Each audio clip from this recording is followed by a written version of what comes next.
तो हेलो भाई लोग, स्वागत है आप सभी लोग का टारगेट इवन स्टडी पॉइंट में। आज हम लोग फिर से करने वाले लाइट रिफ्लेक्शन एंड रिफ्रैक्शन, और आज हम लोग सीखेंगे image formation by convex lens. तो चलिए जल्दी से जल्दी हम लोग इस वीडियो को स्टार्ट कर देते हैं। तो जब ऑब्जेक्ट इन्फिनिटी पे होता है तो इन्फिनिटी से कभी भी रे कैसे आती है? जी हाँ, इन्फिनिटी से रे हमेशा प्रिंसिपल एक्सिस के पैरेलल आती है। और मैंने आप लोग को क्या बताया था लास्ट वीडियो में कि कभी भी कोई रे प्रिंसिपल एक्सिस के पैरेलल आती है तो आफ्टर रिफ्रैक्शन उसका इमेज कहाँ बनता है, वो कहाँ जाके इंटरसेक्ट करती है वो रे? जी हाँ, बिल्कुल, वो जाके इंटरसेक्ट करती है हम लोग की F2 पे, फोकस 2 पे। तो हम लोग देख सकते हैं। अब भाई, अब नेचर कैसे होगा इमेज का? देखो, रे आके इंटरसेक्ट करिए, इसका मतलब क्या है?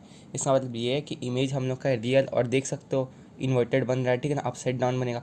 और साइज़ ऑफ द इमेज देख सकते हो यार, एक एकदम पॉइंट साइज़ बना है, यहाँ देखो एकदम पॉइंट साइज़ एंड डिमिनिश्ड, ठीक है ना, छोटा और पॉइंट साइज़ बना है। तो चलिए अब हम लोग देख लेते हैं, जब ऑब्जेक्ट 2F1 के पीछे होता है तो कैसे इमेज फॉर्मेशन होता है। तो एक रे जाती है प्रिंसिपल एक्सिस के पैरेलल, रिफ्रैक्ट होके वो जाती है हम लोग की F2 पे।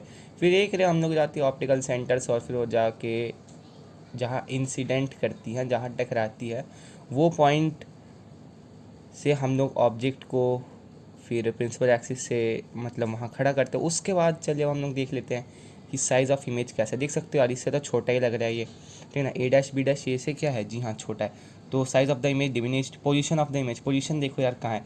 F2 और 2F2 के बीच में। जी हाँ, F2 to F2 के बीच में। और नेचर कैसा भाई? रे इंटरसेक्ट कर रियल है, और उल्टा बना है तो क्या है? इन्वर्टेड। तो चलिए हम लोग देख लेते हैं जब ऑब्जेक्ट 2F1 पे खड़ा होता है तो कैसा बनता है। तो देखो यार, एक रे आती है प्रिंसिपल एक्सिस के पैरेलल, रिफ्रैक्ट हो गया, F1 से पास करती है। एक रे आती है ऑप्टिकल सेंटर से, वो बिना डेविएशन के पास कर जाती है, और फिर जाके जहाँ इंटरसेक्ट करती है वो पॉइंट होता है हम लोग का, लाई करता है 2F2 पे, ठीक है ना। और वहाँ से फिर हम लोग एक ऑब्जेक्ट का इमेज बना देते हैं, और इमेज का साइज़ सेम होता है ऑब्जेक्ट की साइज से।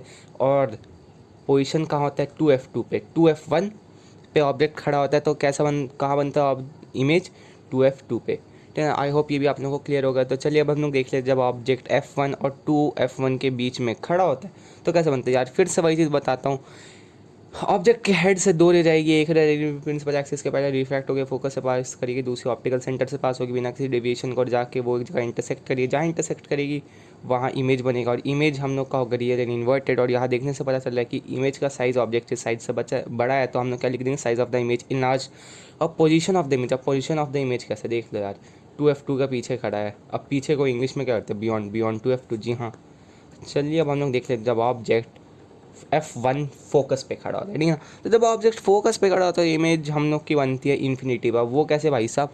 अब ये देखो, एक रे आती है प्रिंसिपल एक्सिस के पहले, रिफ्रैक्ट हो गया फोकस, और फिर एक रे जाती है ऑप्टिकल सेंटर से बिना किसी डेविएशन के सीधे चल जाती है, और फिर वो एक दूसरे के पैरेलल हो जाती है। और जब पैरेलल होती है तो आप लोग बता, पैरेलल लाइन कहीं मीट करती है? नहीं। तो इससे हम लोग को पता चलता है position of the image infinity पे बनेगा, और रिलेटिव साइज, अब साइज़ क्या होगा इमेज का? इनफाइनाइटली लार्ज होगा, ठीक है ना। आई होप ये भी आप लोगों को क्लियर हो गया होगा। तो चलिए हम लोग देख लेते हैं, जब ऑब्जेक्ट होता है F1 और ऑप्टिकल सेंटर के बीच में, तो एक रे जाएगी प्रिंसिपल एक्सिस के पैरेलल, और फिर वो चली जाएगी, कहाँ चले जाएगी? जी हाँ, F2 से, फोकस 2 से पास करेगी, और दूसरी हम लोग की ऑप्टिकल सेंटर से जाएगी, और फिर वो बिना किसी डेविएशन के निकल लेगी। तो यार देख सकते हो ना, ये लाइन पैरेलल है ना इंटरसेक्ट कर दी है, ठीक है ना। ये दोनों लाइन अलग अलग डायरेक्शन में जा रही है, और ये कभी मीट नहीं करेंगी। तो यार अब तुम लोग बताओ, देखो पैरेलल लाइन कभी मीट नहीं करती है, लेकिन अगर दो लाइन पैरेलल नहीं है तो एक साइड तो कभी मीट ही नहीं करेगी लाइन, और दूसरे साइड में मीट करेगी। और ये देखो, यही यहाँ हो रहा है, देखिए यहाँ ए डैश बी डैश से अगर हम लोग इस लाइन को पिछली तरफ एक्सटेंड कर दें, दोनों लाइन को, ऑप्टिकल सेंटर वाली को भी और प्रिंसिपल एक्सिस के पैरेलल वाली को, रिफ्रैक्ट के बाद अगर हम लोग यहाँ से कर देंगे, लार्ज कर देंगे, थोड़ा और बड़ा कर देंगे इस लाइन को, तो यहाँ देख सकते हैं ये यहाँ जाके वर्चुअली, ठीक है ना, एक इमेजिनरी लाइन यहाँ जाके वो इंटरसेक्ट करके, और यहाँ से देख के हम लोग को ये पता चल रहा है, देखो असली में नहीं किया इंटरसेक्ट रे, ठीक है ना, लेकिन इमेजिनरी, ठीक है ना।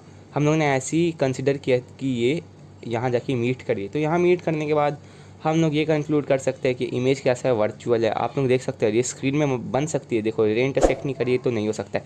और जब वर्चुअल है और यहाँ ये ऑब्जेक्ट खड़ा है तो नेचर क्या हो जाएगा? Virtual and indirect. और relative size of the object ये तो बताने की जरूरत नहीं है यार, एंड लार्ज देखो बड़ा ही दिख रहा है, dash B dash A B से। और पोजीशन ऑफ द इमेज, अब पोजीशन ऑफ द इमेज कहाँ है? जी हाँ, 2F1 के पीछे है, आप लोग देख सकते हैं। तो आई होप आप लोग को ये लेसन अच्छे से, मतलब image formation by convex lens अच्छे से समझ में आ गया होगा। मिलेंगे अपनी नेक्स्ट वीडियो में जल्दी, तब तक के लिए बाय बाय।